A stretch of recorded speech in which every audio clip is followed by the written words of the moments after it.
afaan qofa tokkummaa maaf jennaree wal qoodu jibbii ta'uu waan malee meeqatu darbee osoo hawwuu tokkummaa baay'ee dhumakaa amanniisee kamimaay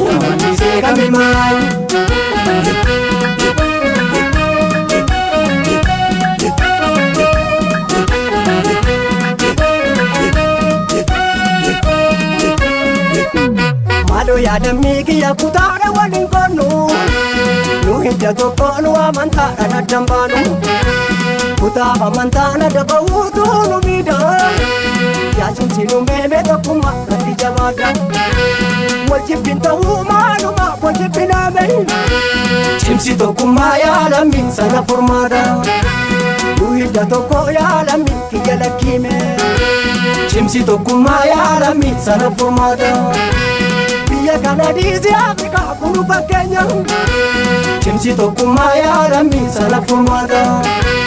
duruma nu beekti addunyaa seenaa teenya cimsi tokkummaa yaalammi sana furmaata jabeessi tokkummaa yaalammi sana furmaata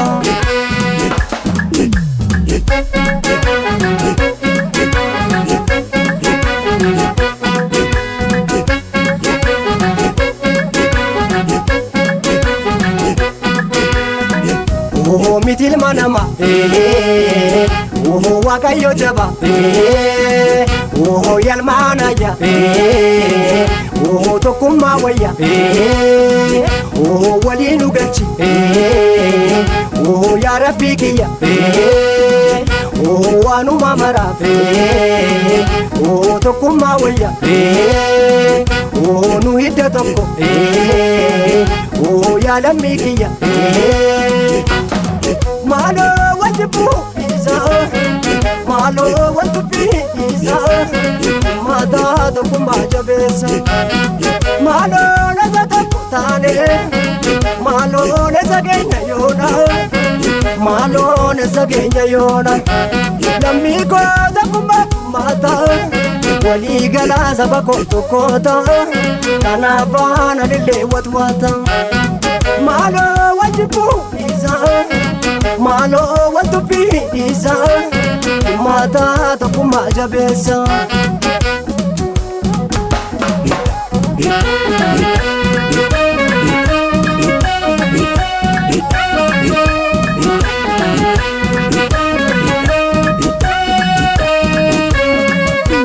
Nu wajjaalamnee osoo silaame tokko taane qaata jibba diignee walii jaalala jaarree yaa rabbi guddaasi kadhannaa nu dhaga'iitti waliin nu galchi yaa mootii eenyutu si caala hin jiru kan rabbi caalu waliin nu galchi yaa mootii habii gochaqsuu yaa habu rabbii jedhaati waliin nu galchi yaa mootii ummatu walii gaaddisa kana wallaallu waliin nu galchi yaa mootii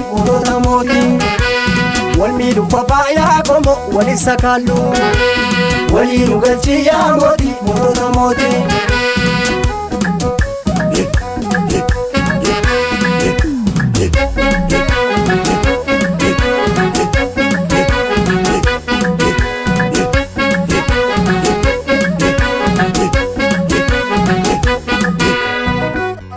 Malo yaalammi wal kunuunfadha tokkummaa cimsa